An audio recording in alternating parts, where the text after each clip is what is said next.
Welcome to the iHemp Hour. My name is Dave Craybill. I'm with iHemp Michigan. iHemp Michigan's mission is to educate, inform, and promote the research and development and cultivation of industrial hemp.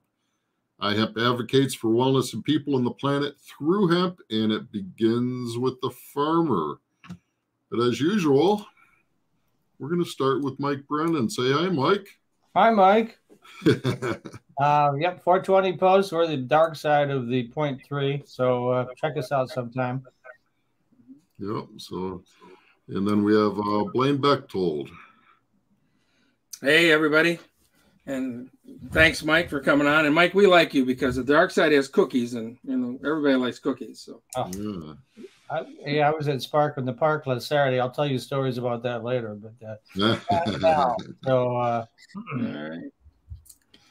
Well, we have a great show today, everybody. We have been working with Laurie and Jessie DeDecker for a couple years now, and I'm going to let Jessie tell her story. But we've been trying to help her find what we call safe housing. Jessie has a immune deficiency that makes it pretty impossible for her to live in most places or rent most places.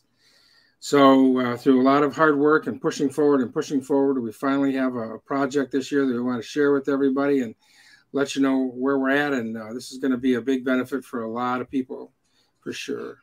Healthy homes, Ellis is telling me I should be calling that. So thanks, Ellis. So Ellis, we want you on the show. There we go. There he is. He's coming in. Good. We lost Laurie and Jessie somehow. Uh-oh. All right. Well, that's one thing about doing live. We can kind of pivot a little bit and rotate, so we can talk about it. And Ellis is here, so Ellis can kind of fill in a little bit too. But let me give you a little more about the background. So, hey there. How are we doing? All right, Ellis. So we've been trying to, find some housing and help Jessie find suitable home so that she can live in.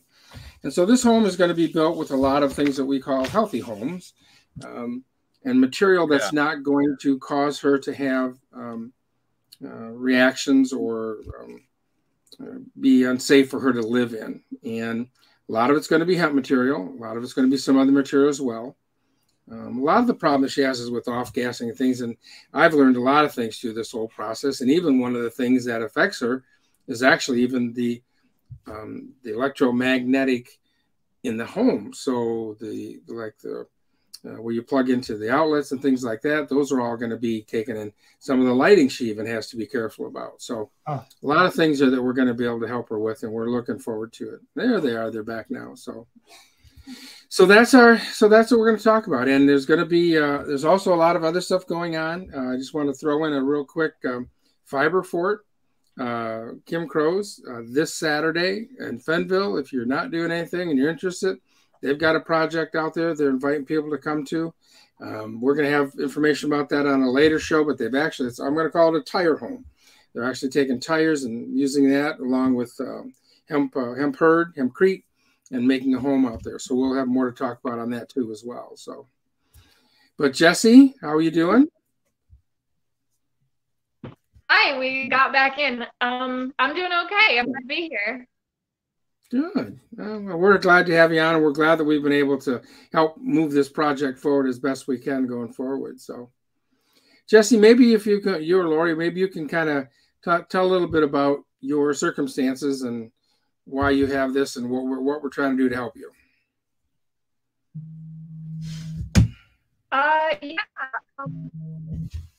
I'll try to be brief because there is a lot to cover, unfortunately. When I was 12 years old, I came home sick from school with a stomach flu, and I never recovered. I got sicker and sicker with non-stomach flu related symptoms until I finally had to drop out of high school midway through my freshman year. I was a grade A student in band and choir with a lot of extracurricular activities with a really thriving social life, and that all was completely taken away from me when I dropped out and got sick. And from the time that I got sick initially in 7th grade to the time that I was diagnosed was a span of 5 years. 5 years seeing, every ologist in the book who could, they ran all their tests and said, there's nothing wrong with you. It's all in your head. And I just got sicker and sicker. I couldn't get out of bed. I was sleeping, 18 to 20 hours a day. I was dying essentially, and nobody could tell us why. And finally, when I was 17, I found a doctor here in Michigan, currently the only doctor that diagnoses my condition. Currently in the state of Michigan, I think the closest one is in South Carolina. And I, spent a couple minutes, 45 minutes with her, and she diagnosed me with ME, which stands for myalgic encephalomyelitis, which is a mouthful. And that is a neuroendocrine immune disorder, which is a long, fancy way of saying it affects every part of my body. And she started me on antivirals because I have 3 chronic viruses. My immune system is so trash that I have 3 viruses that, people commonly have when they're kids, that my body just cannot fight off. So for, 17 years at this point, I've had these chronic viruses. And yeah, I basically, just kind of did the best I could, but still was not living, with very much quality of life. A lot of my symptoms are, I had a lot of cognitive symptoms. I actually, when I was first sick, I forgot how to read. I could look at words in my textbook and know that they were words and know that I should know them. But I couldn't read. And that was because we found out the viruses, and I know I'm rambling. This is exhibit A, of the cognitive stuff. I have,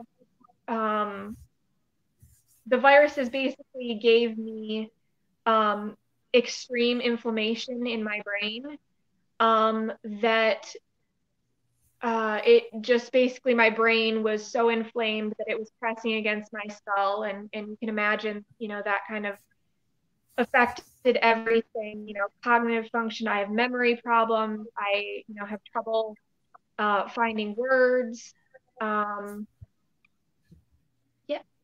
Yes, mother. And well, and this is a like I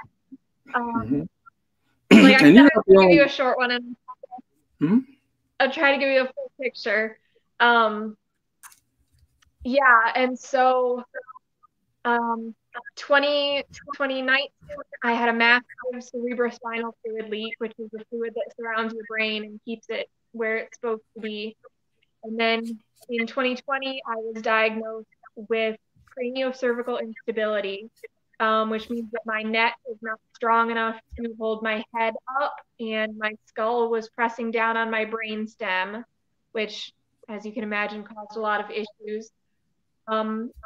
In late 2020, I underwent corrective surgery for that, where they fused my skull and my first 2 vertebrae together. And during that time, I also found out that I had a Chiari malformation, and the hole where my brain stem comes out of my skull was too big, so my brain was slipping down out of my skull, and so I had surgeries to correct that. And then in 2021, I had to have my spinal cord untethered. Your spinal cord is flow free in your spinal fluid, in your spinal cavity, but mine was attached to the wall of my spinal cavity, which was causing problems. I was losing the ability to walk. I was having organ damage, and so I had surgery to correct that. And in the process, I was diagnosed with, and I'm so sorry at how long this is. Like, this is truly the brief version. Yeah, no, that's fine. We want people to understand what you've been going through and why we're doing this. So that's fine. It's fine. Yeah.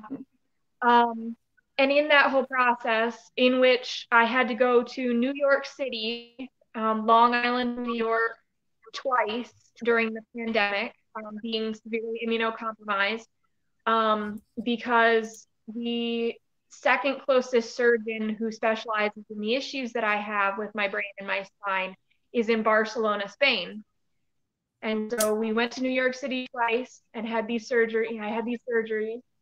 And in that process, I was diagnosed with a condition called hypermobile Ehlers-Danlos syndrome, which means that my body does not produce collagen correctly, and collagen makes up your bones and your skin and your ligaments and your muscles and basically everything in your body. And so my joints, they don't dislocate. I've had ribs randomly dislocate in the middle of, just sitting doing nothing, but my joints sublux, they slide just enough out of place to cause me extreme pain. I deal with, chronic muscle pain, chronic joint pain, that kind of thing.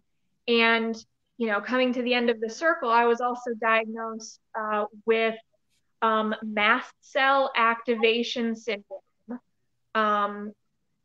sometimes referred to and lumped in with as multiple chemical sensitivities. And the gist of that is that when you have an allergic reaction, like when a healthy person has an allergic reaction, like say you're allergic to dogs and you come into contact with a dog, your mast cells are the things that first say, hey, that's dog dander, or, pollen or whatever you're allergic to. And they release the histamine that makes your nose run and your eyes water and all of that stuff. They're responsible for seeing something you're allergic to and making your body have the allergy reaction. Unfortunately, in mast cell activation syndrome, my mast cells see everything as a threat. Namely, and because, most pertinently mold, I am extremely sensitive to mold, to the point that my body basically shuts down when I come into contact with it for 5 minutes. I get extreme migraines. I get nauseous. I get brain fog to the point where the only option is to go to sleep, take my allergy stuff, take a Benadryl, and go to bed for 12 plus hours to just reset. It causes pain, massive amounts of inflammation. The mold is the main thing, but also extremely sensitive to household cleaners, basically any chemicals. I can't go anywhere near the cleaning aisle at the grocery store because of all the artificial fragrances and all the chemicals. It is to the point where I can eat, I can count on both my hands what I'm able to eat now, because I eat something and within 10 minutes I have a migraine, I have the brain fog, I feel like I'm gonna die, like, not to be dramatic, but I do. And therein lies the reason that we're building this house, is because traditional building with traditional materials would make me extremely sick. My doctor my ME specialist moved into a new building, like new construction, traditionally constructed, and I had 2 N95 masks on, and I was there for an hour, and I was the sickest I have ever been in like years. Like, since I got sick and was really, really bad at like the age of 12. That was probably the sickest I've been, just from being in a room, not necessarily even breathing stuff in, because again, I had 2 masks on, but just being there for an hour, you know, in the traditional building with the, you know, the vinyl flooring and the paint and all of the adhesives and stuff. And so I'm kind of in a rock and hard place situation, because where I live in Berry County, the only options for housing are, like, I was living for 3 years, I was living in an almost 200-year-old house, with mold, with dust, with potentially lead paint, with unshielded wires, because I'm also extremely sensitive to electromagnetic energy. Thank you. And so I got extremely sick living there and had to move home. That's where I am now, at mom and dad's house. So my options are that, because I am on disability and that's what I can afford, is the, you know, the rundown 200-year-old house renovations. My only other option would be, you know, a new construction, traditionally built, which would also make me sick, which I also couldn't afford, you know, because I'm on disability.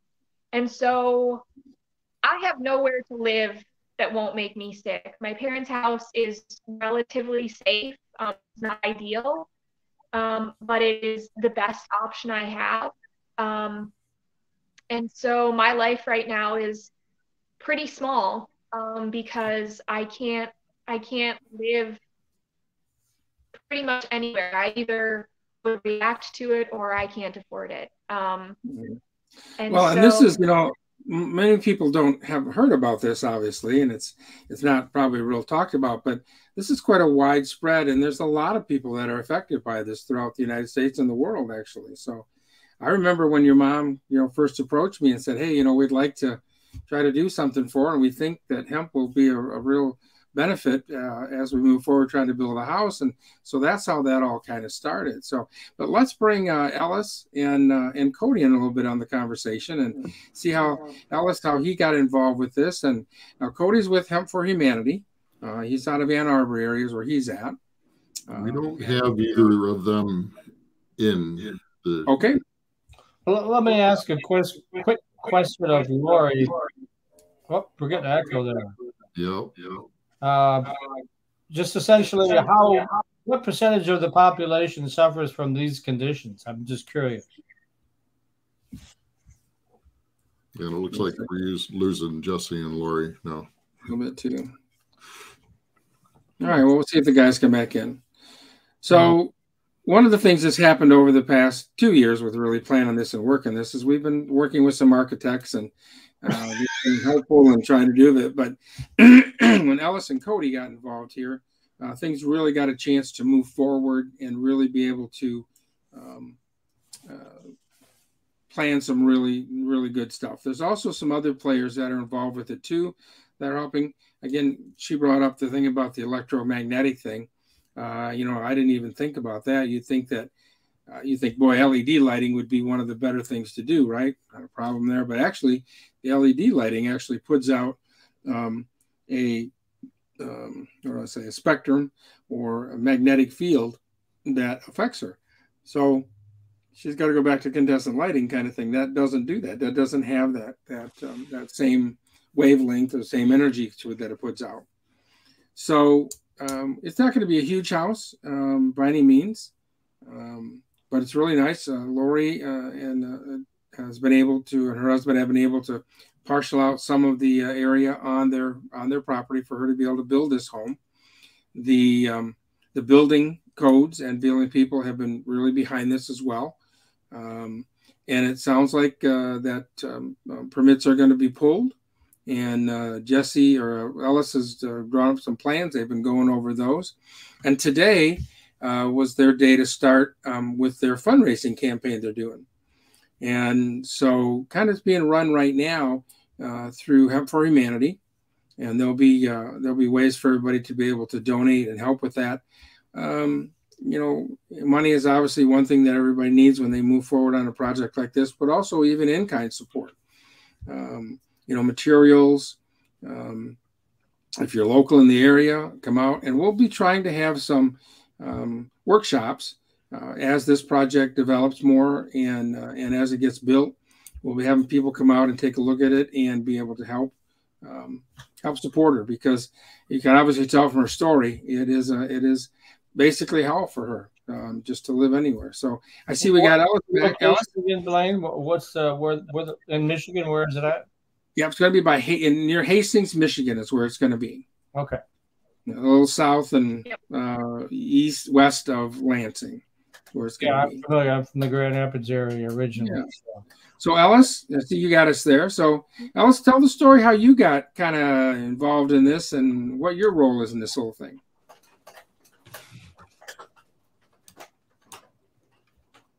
There we go.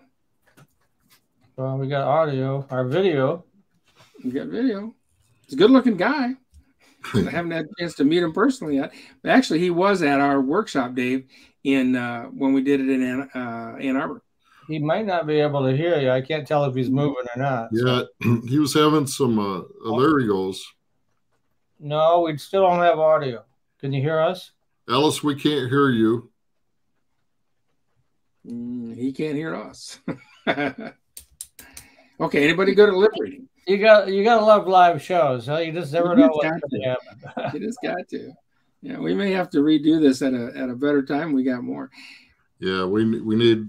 Yeah, I don't think he even knows that we can't hear him because he's still talking. So yeah, he doesn't.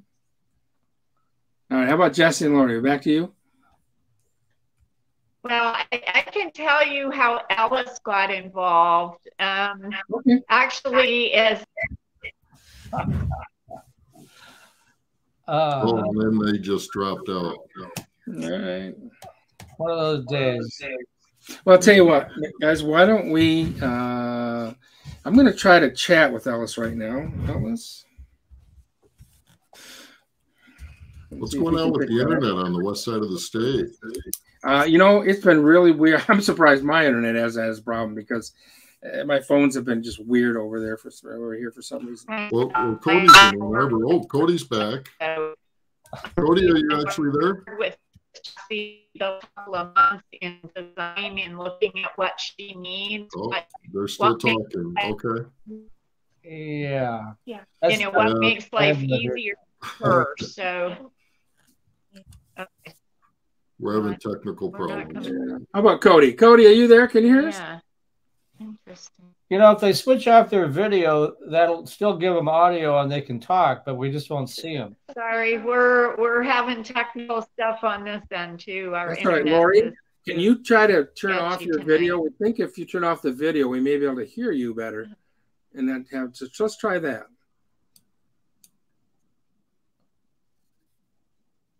Because video is a bandwidth hog. I think we now lost. Well, they're there, but I don't see them. Well, we're sorting this out. Why don't we jump into? Here, I don't know. Well, temporarily.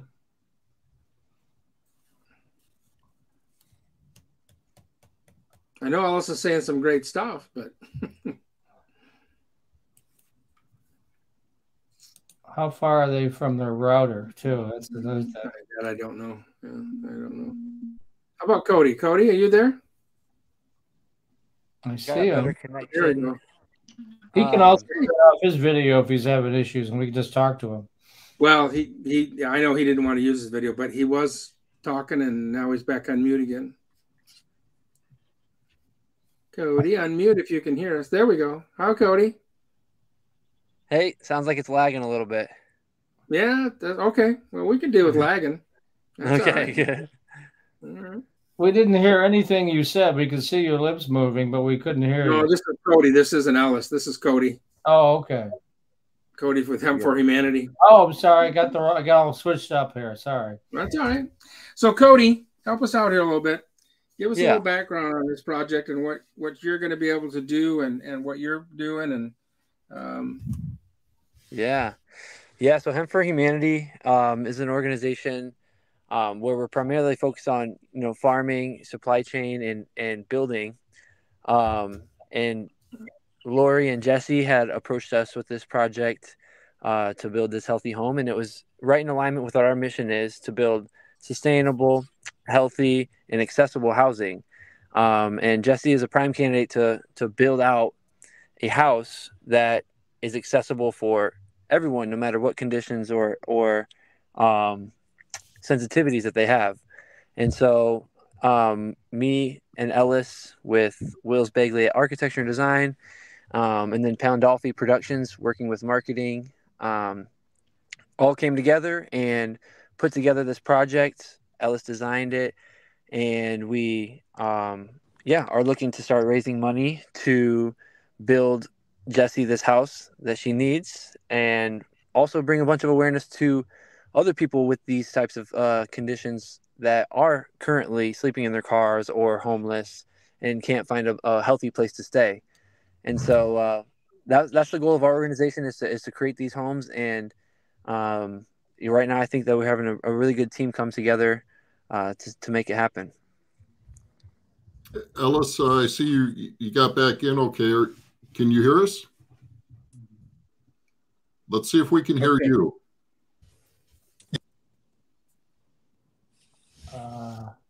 Okay, I guess he can't hear us. Okay. So Cody, talk about Hemp Home, and what are the specific properties that make this ideal for this situation?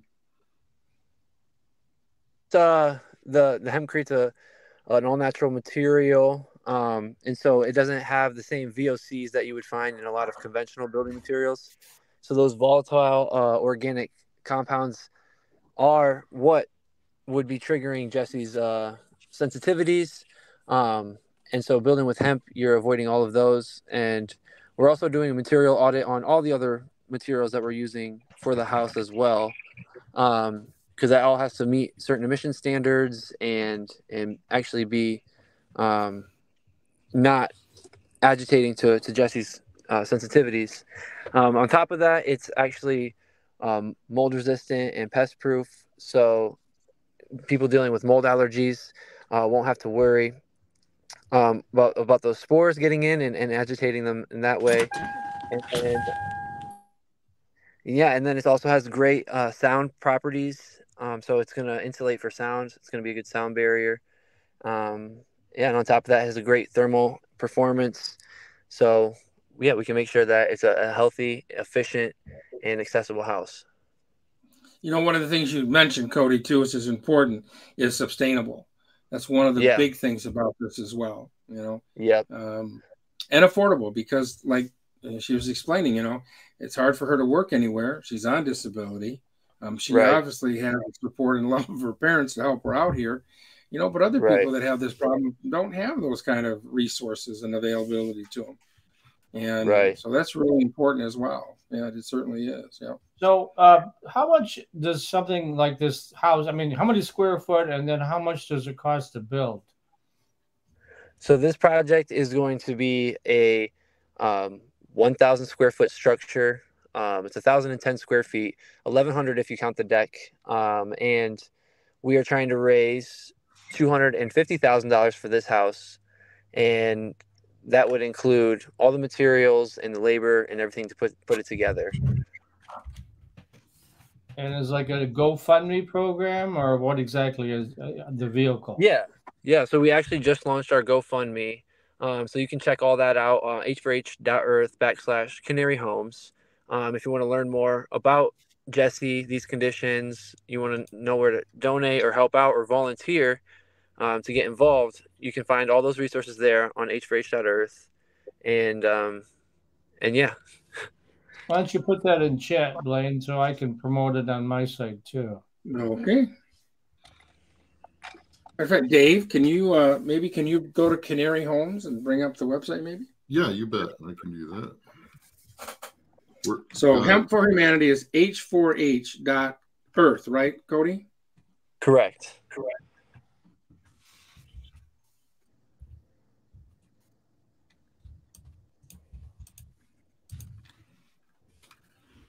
Yeah, and so this is I I'm not sure about all the tax ramifications on people donating to this project at this point, but I know they're working on that to help that out. And then there we go. And then we're also, the Canary Homes. Yep, that's the one.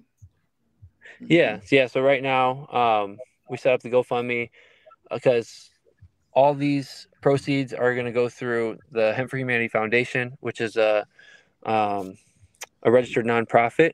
We're working on, but we do not have our 501c3 designation yet. But this is our only project that we're focusing on, so all the money would go towards this project at this point. There are a lot of foundations in the state of Michigan, a lot of very big companies. Have you approached any of those foundations? We have put together a list of people to collaborate with or do corporate sponsorships, and we can definitely forward you the sponsorship package if you guys would want to disseminate that or check that out more. And so we definitely are looking into how to collaborate with different foundations that have the same mission or an alignment, and also material manufacturers that want to promote themselves as healthy and safe housing materials. I think Ellis is back online. Go ahead, Mike, if you want to ask another question. I just want you to know I think Ellis is back online. It seemed like maybe some of those construction companies or building material companies would be, unless they view this as a threat to what they're doing or something, that they would be interested in helping out because it'd be great visibility for them and a great project to get behind. Absolutely. Yeah, that's what we hope for. So, Ellis, are you there now? You got us? Can you hear us? Can we hear you? Well, we can see him. I still think he has audio issues. Yeah, I think so. Yeah. Yeah, if he kills his video, he might be able to pick up his audio. Yeah, but he also muted himself. So unmute yourself, Ellis. Leave your video off, but unmute yourself. You might have to put it in the chat box because I don't know. Can you hear him? Can you unmute him? You probably can't unmute him, Dave, can you? No. It's on his end, right? Okay, Cody. Well, come on back in. Let's talk to Cody again. So, Cody, give a little bit about your history, what you do, and how long you've been doing this. Yeah. So, I started the H4H in 2021, and that was after I graduated school in 2020. I studied environmental science and biochemistry. So I did my senior research on bioplastics and plasticizers, how they affect the degradation rate. And that's when I learned about hemp, and then down the rabbit hole it went for me. Looking into all the uses and the environmental impact is something that really inspired me. And I've always had a passion for housing availability and housing accessibility, something that, is really close and dear to my heart. And so when I saw my environmental passions lining up with that as well, hemp gives me an opportunity to check all those boxes. And getting into it at that stage, obviously the industry was still very young. And so in order to build it in a sustainable way, I wanted to do it from the ground up. So that's when I started farming. And I've gotten a lot of support and interest in moving forward and processing and setting up the supply chain here. And it's finally becoming more accessible and affordable to start to actually build with this material. And so I spent the past 2 years, year and a half, traveling and doing certification courses, touring facilities, and going to build sites all around the country. And I can see very clearly the impact that this material can have on not only our environment, our people, but our economy. No, we lost him. The gremlins are in the show today. That's what you gotta love about a live show. That's wonderful. Boy, yep. We'll do a couple other things, and we'll kind of piece together. And we may need to do this show again so everybody gets the real flavor of what's going on here. But so, Dave, you were on something today, a meeting today. Maybe you might want to share everybody on that and let everybody know how hard people are working behind to get things into this new farm bill. Yeah, thanks, Blaine. So you met with Morris Beagle, pulled together the group that met at NOCO These groups, Jonathan Miller was there. Jordan, the Hemp Industries Association. Help me out. Jordy, not Jordan. Jody. Jody was there. Our buddy Hunter Buffington. So we all got together. There's a number of industry organizations involved, and we're working on these primary initiatives. And there's 10 initiatives that we want to see have happen. One of them that's not listed here on this list is the industrial. Basically, I call it the hemp exemption, but it's the Industrial Hemp Act, and that would basically be like a set aside, an exemption for the fiber and grain side. And there's talk about spinning up an alternative to that might be easier to pass, with the same intentions. So. But that's really where we need, this project, for, this Canary House, for this young lady is just a good example. It takes about 3 acres. Cody could chime in on this and let us know. But from my understanding, it's about 3 acres that of hemp fiber is all we're going to need to do the in-wall insulation for this home, and it's going to be mold and mildew resistant. It's it's going to be fire resistant. Fire resistant. I mean, it's just a healthier way to live. But the farmers are at a disadvantage to grow this crop because it's they have to go through DEA, get fingerprinted and background checks and all this stuff to grow this crop to build this house, so we're still in that reefer madness stage on this whole thing. But this is one of the things that's being worked on is a lot of the Department of Ags are designating hemp as a specialty crop, and that gives it access to some special USDA programs that will help hemp farmers. And the other thing that's going to really help the grain industry, which is the seed of the plant, if we can feed this crop to animals, and here they're just taking a really easy approach. Okay, let's just remove the requirement for hemp seed ingredients derived from lawfully harvested crops, for companion and exotic, so non-production animals. It's not even legal in that market necessarily. So yet it should be readily available for our chickens and our beef because it's high in protein, has the right ratio of amino acids. It's a healthier feed for their animals. So we just have to get through these steps. And one of the big challenges, of course, is Washington, and they just can't get along. So anyhow, we have these initiatives where the thought was to pick a few and really hammer it home for the next few weeks. So we're going to talk about that. But these, and I'll link up. There's a post on iHempMichigan.com where you can read more about this and look into it. But these are things that we need to have happen to move forward, to move this industry forward so we can help more people. The ladies are back.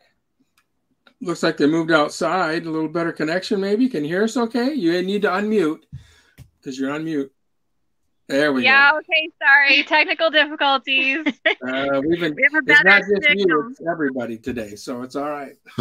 Laurie, one of the questions I asked, but I think you were fading in and out, so I don't know whether you heard it, is I was just curious, what percentage of the world's population has your condition? Is it a very small percentage or what? The multiple chemical sensitivities, the MCAS, or the what's going on with you? Is that like 1%, 0.5%, 10%? I have no idea. So Well, both are very hard to give a number because they're often undiagnosed or misdiagnosed. Everybody's told it's all in their head because there's no one single test. With the myalgic encephalomyelitis, it's actually part of long COVID or now associated with COVID. And so that number is sky high. For the ME before the pandemic, there were about 1.5 million people with the condition. Around and the now world? they're estimating about 7 million now. In the United States. In the United States. Okay. So worldwide, again, they're saying worldwide, somewhere around 30% of the people who have had COVID will have long COVID and potentially ME. Oh boy. So it's huge. Wow. That's a very big number too. A lot of people had COVID and recovered. Of course, a lot didn't recover, but I mean, there's a lot of them that had it. And a lot of people weren't even aware that they had it. They just thought they were sick, but they didn't know it was COVID, right? You know, so. Yeah. I just had a friend this last week that called me, has the shots, everything else. He came up with COVID. Not sure how he got it, but he came up with COVID. So it's still around. Not like it's gone away. Yeah. But Yeah. Yeah, I was just talking to my doctor about that today, and it just keeps mutating into viruses are very smart. So they just keep adapting, you know, they'll find a way in, as it were, you know. So yeah. What a mess it's been. But all right, thanks. I was just let me put another highlight in on building with hemp, you know, because that's really the topic today is building healthier with hemp, right? There's a company in Kentucky that makes flooring out of hemp, and it's a totally green facility. In the news recently, there's been a lot of talk about the flooring, the vinyl and the laminate floorings that are coming out of China. They're made with forced labor, and these people, there's people that they just shove into these facilities, and Greg Wilson was explaining it to me. Oh, this is here. I think this is what I found. How dirty these floorings are to produce. I mean, they're really toxic. And, you know, here we have a natural alternative made from hemp right here in Kentucky. It's a little more expensive, but, you know, what is the cost of your health? I mean, that's what it really comes down to. So I just wanted to chime in on that, you know, a lot of these materials, you were talking about the off-gassing it, even a healthy person, it's bad for, and you'll feel side effects from it. So you're ultra sensitive, Jessie, but even a normal person, maybe you get the snuffles and a head cold all the time and you don't know why. You know, it's your house is poisoning you. So I remember when I was doing a remodeling project in my house in my basement, I'd looked at some flooring that I wanted to get then, and this was a number of years ago, and it was that same problem, Dave. They had when they put it in, that's when it started off gassing, and that's that problem. It was flooring from China that they were carrying, and it was a major store that was carrying it. But well, the adhesives, you know, all those things contribute to that. Mm-hmm. Hey, Ellis, can you hear us now? Yeah, can you hear me? Hey, all right, Ellis. Okay. Hey. I dropped by a friend's house with Wi-Fi after just finishing some things up on the road. So, all right. Can you all hear me? Okay. We can. Okay. We can. Wow, that's a miracle. Well, I did go on a ramble about my involvement with the project and Jessie and Laurie and all that. We got none of it. We couldn't lift it quick enough. So you got time. Go ahead and do it. Take all the time you need here. I'll just do a quick recap.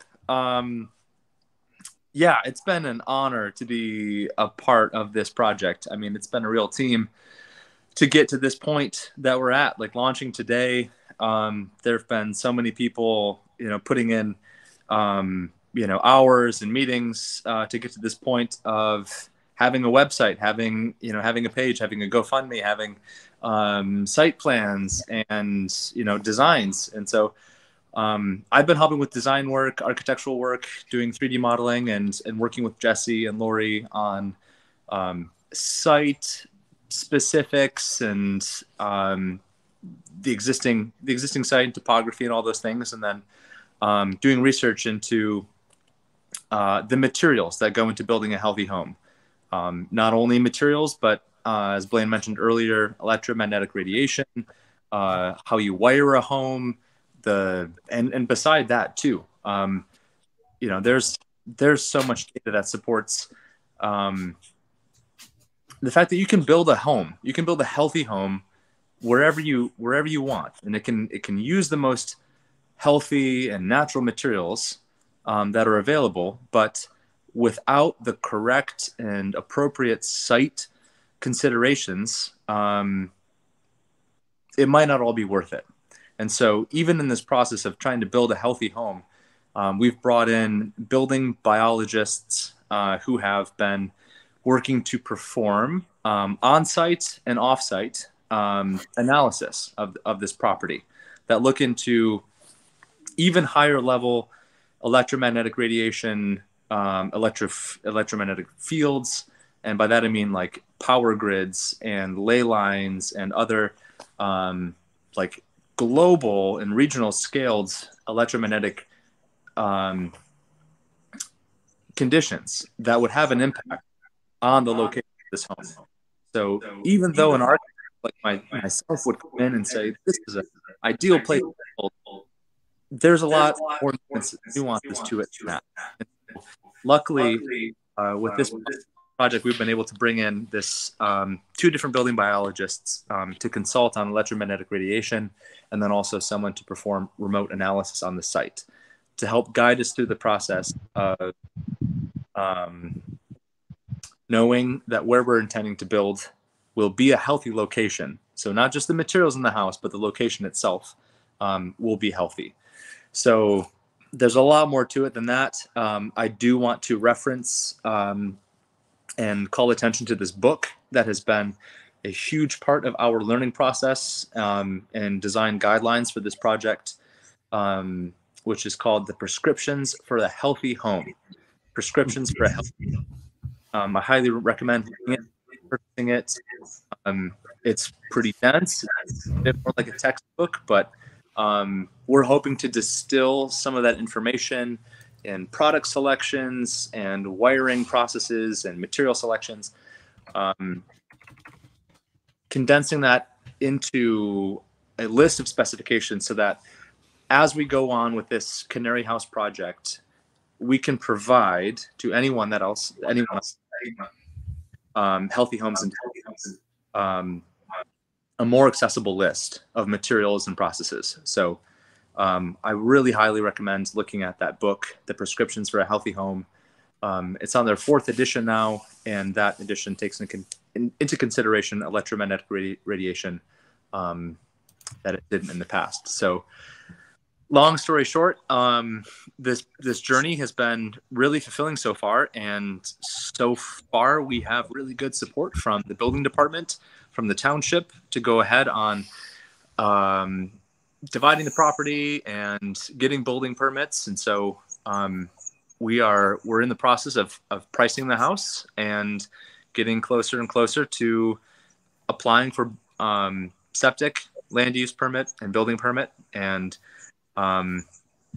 as other people on the team have been working to do so far, we have the fundraiser up in action. So we're looking for those donations to help fund the construction for the house and bring this house, the vision, into fruition. So how long, once the planets align, right, we get all the permits and everything else, how long are we looking at a build here?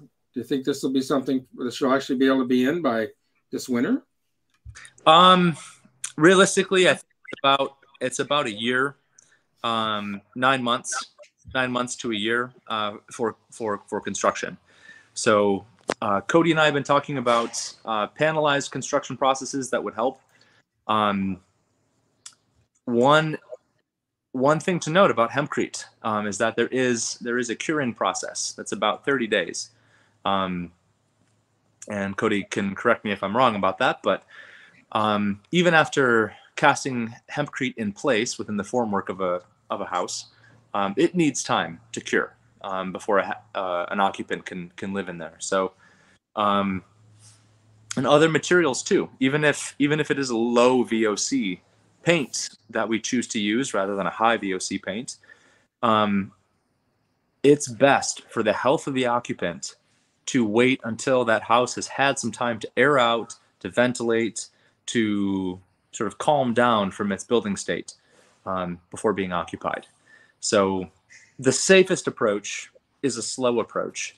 And so, yeah, we're shooting for 9 months, but realistically knowing that it could take up to a year. Mike, here's some questions, Mike. You were. Oh, you're muted, Mike. Sure, if I was the echo there. Yeah. You know, we've covered this before in other iHemp hours, so I'm pretty familiar with the process. So, but I also, can you build these things off-site and then assemble them on-site, sort of like the Tinker Toy kind of, you know, put it together kind of thing? Is that possible? Yeah, absolutely. And that's the method of prefabrication that Cody and I have been discussing and developing. So, to that point about the curing time for hempcrete, it would be to our advantage to manufacture panels or blocks so that we could manufacture or begin manufacturing sooner rather than later, let the hempcrete cure, and then bring it to site after it's in its more static state. Mm-hmm. So just like prefabricated concrete systems or styrofoam structural insulated panels, hempcrete has the same capacity to be built off-site and then assembled. Not for a foundation, less easily for a roofing system, but for a wall system, 100%. And even for a floor system as well. So we're hoping to execute some of those ideas between wall system and floor system for Jessie's house as well. So the thinking is to build up a bit of an inventory of blocks and pieces that will not only help Jessie build a healthier home, but that we can offer to anyone else who wants to. Yeah, that's what I was going to say. If you really want to scale, and there's that curing factor, you want to do that in a big facility offsite somewhere and just bring everything in and assemble it. That would be the logical way to go, right? Yeah, and that can save a lot of time working indoors, especially in Michigan. Can be a much more positive working environment. So right now, labor is a huge construction industry problem. There's a lot of labor shortage for skilled labor, and so panelization, prefabrication have shown before to be solutions to that.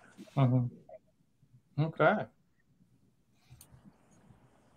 Blaine, we had Homeland Hempcrete on the show out of North Dakota. They build panels. And one of the challenges was, of course, transporting. That's one of the things about sectors, right? So hemp is we need the processing. We don't need all those transport expenses and challenges. So that's why we need processing and all these systems in place here in Michigan. Well, Ellis, we want to thank you very much. And any last minute words you'd like to throw in here for us? No, other than just the gratitude for being a part of this and for you all hosting Jessie and sharing her story and putting it out there. She's not alone. And so the work that iHemp is doing and Hemp for Humanity is doing is having an impact. And providing housing for one person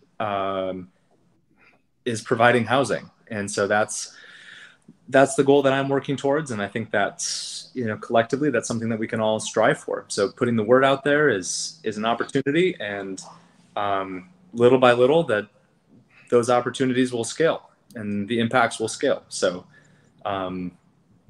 yeah, thank you all for hosting this and for putting the word out there. You're welcome. Jessie, Laurie, anything you want to add in as we kind of wrap up the show here?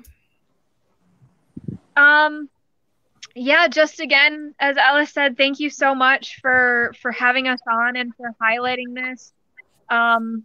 And yeah, this is, this is a house for me, but it's the first step. After this, we don't plan on stopping. We want to bring this kind of safe housing to as many people as possible, both with my condition and with other conditions that these healthy houses could benefit. And so this is just the first step, and I'm really excited to see how far it'll go, because it's sorely needed.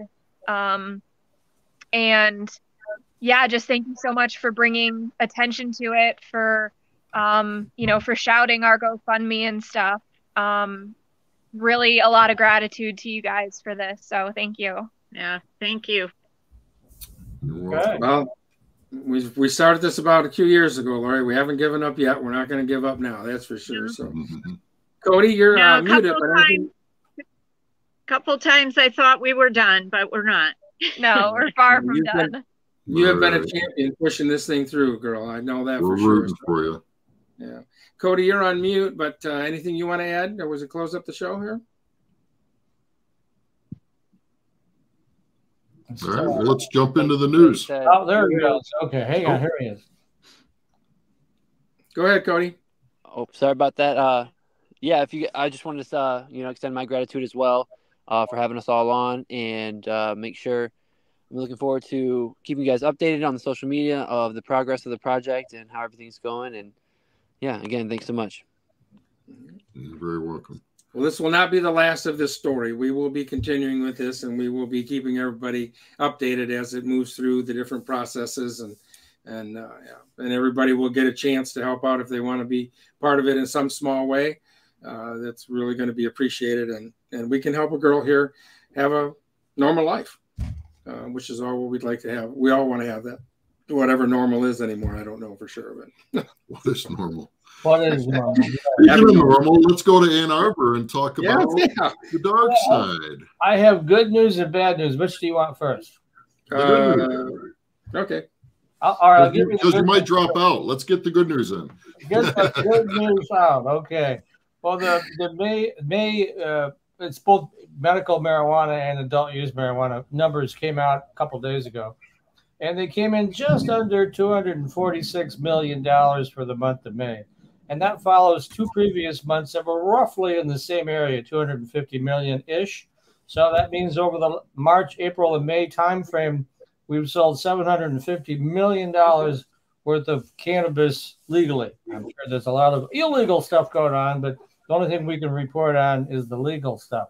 So that's good news. Now, on my show yesterday, we were discussing it, and Rick Thompson, who's the executive director of Michigan Normal, mentioned that what is not trending well is the sort of the penetration level. It's the meaning that the increase each month is going down a little bit. And so, because apparently, I mean, we're moving into tourism season, and we've done stories on this before where more than 40% of the tourists that come to Michigan are looking to buy cannabis. So hopefully that'll keep the numbers up and maybe and get it back on an upward trajectory. But right now we've kind of plateaued, but we're on a $3 billion run rate. So I don't think that's anything to necessarily say is a bad thing, right? So, you're saying it's a major Michigan export crop. It's the number 3 crop in Michigan right now, number 3 cash crop. So go cannabis, right? And now for the bad news. Now, this is the first, I've been covering this industry since 2018, and I read a lot of the CRA, Cannabis Regulatory Agency reports. This one is the most damning I've ever read. Candid Labs, which works under the name of Layer Cake Farms 2, essentially got the death penalty. They were importing stuff from around, not from Michigan, and they didn't have any metric tags when the CRA investigators came. And this has been going on for a few months.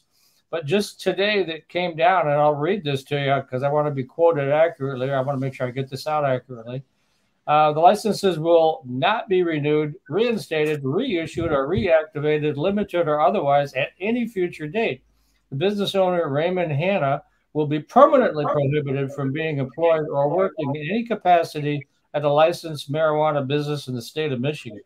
This, folks, is essentially the death penalty. And I have never seen this one before, but that's the reason they brought in Brian Hanna to replace Andrew Brisboe last year. Andrew was a swell guy, is a swell guy, he's a bureaucrat. Hanna comes from law enforcement, and this is what they wanted was heavier hand in law enforcement. And there's a new sheriff in town, folks, and he's making his presence felt. But there you have it. I'll just give you those two stories since we're running a little late. You got anything, Blaine? Just a few things. Again, we're running a little late, so I don't want to go too long, but great article in Let's Talk Hemp about a project they're doing in Boston where they're fishing 12 hemp line echo units that they're doing there. And of course, I talked about at the beginning of the show with Fiberfort, the project that they're doing down in Fenville. So there's a lot of building projects that are going on. This is going to pick up speed tremendously in the building industry, especially. And the big thing here, folks, is sustainability. That's the huge thing about this. You know how long it takes to grow a tree. We know it takes 90 days to grow a hemp crop. So just great things there. So, and there's so many people. Dave also talked earlier about the people that are working behind the scenes to get some of the information into the Farm Bill coming up.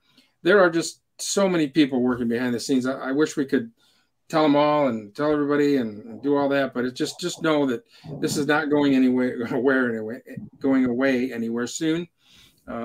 Certainly, we all know that the CBD market took a little downturn here, but we always knew from the beginning that the hemp herd and the hemp fiber and the hemp grain is what's going to sustain this industry and really going to be the big players that move forward. So we just want to thank everybody that's doing stuff behind the scenes that probably never will get credit for any of this stuff, but they'll be there. So, Dave, anything you want to throw in? No, sir. All right. Well, it's time for the best part of the show. Dun, dun, dun, dun, dun, dun, dun. And today, with all of the holidays coming up and all the good parties you're going to be going to, this is an easy peasy, very quick. I keep going in and out of here, don't I? Grill and crab dip. That sounds good. Oh, hold on, Blaine. Let me. I wasn't prepared for that. Let's see. Hold on. Can you bring me in there? Well, I think it's my video the way it's got that. There we go. There we are. Easy peasy. I see a dip. Looks like a little corner up there has been nibbled. Did you try it? I'm going to munch on it. Trust me, this is going to be my dinner tonight. One thing. So hemp hearts, play a big role in this. It isn't in the recipe that Dave's going to bring up here, but I put about 1/4 to 1/2 cup of hemp hearts into this. It gives it a real nice, that nutty kind of almondy flavor to it. Just adds a little zip to it, which is pretty nice. But I love the. Now, they say a beautiful coastline of Maryland is known for its history of seafood crabs, especially for naturally Maryland crab dip. Might just be the best seafood-based concoction you will ever dunk a cracker into. And pretty easy. I like easy things. The longest time on this is when you put it in the oven to make it bake. And the only thing I would suggest is, of course, I did not get Maryland. Sorry, Maryland. I don't think I got Maryland crab. But the stuff you get in the store, that's the pieces of the crab meat. Cut it up a little finer. I put it in just the way it was, and as I was doing it, I really should have made that finer. So there's just a tip from the chef: cut up those pieces a little finer. But today, by the way, and they had crab legs on special. So run in there quickly and get them. Here we go. So it's really easy to do. It's 8 ounces of cream cheese. Mayonnaise, a little sour cream, shredded cheddar cheese, ground mustard, lemon juice, Old Bay seasoning, or any seasoning that you have available will work, Worcestershire sauce, and 1 pound of fresh lump crab meat. And I would suggest for my making this that you'd kind of double the order if you're going to a pretty good sized party. So that's the easy peasy And then, of course, the hemp hearts. Don't forget the hemp hearts in there. What I did is I put the hemp hearts in the mixture when I mix it all up. And then just before I put it in the oven, I put some more on the top. So that's what you're seeing. Let me ask you, Blaine, is there any place anybody can order hemp hearts online? You know, there's a great place that people could order hemp hearts online. If they go to downonthefarm.biz, I think you can find some hemp hearts there and we can ship them right out to you. Absolutely. Okay. Absolutely. And here's the yummy, yummy flavor taste we're going to have for it. I'm going to have to use 2 crackers on this one. So that's what we got for the show today, guys. All right. Fantastic. Well, it's been you will be the head of the party. You will be the head of the party with this one. One of the crazier ones we've had, I don't mean the topic, but just the gremlins in the machine has been kind of crazy to do. Yeah. All right. Well, we're gonna end the broadcast and then we can continue the conversation if we want.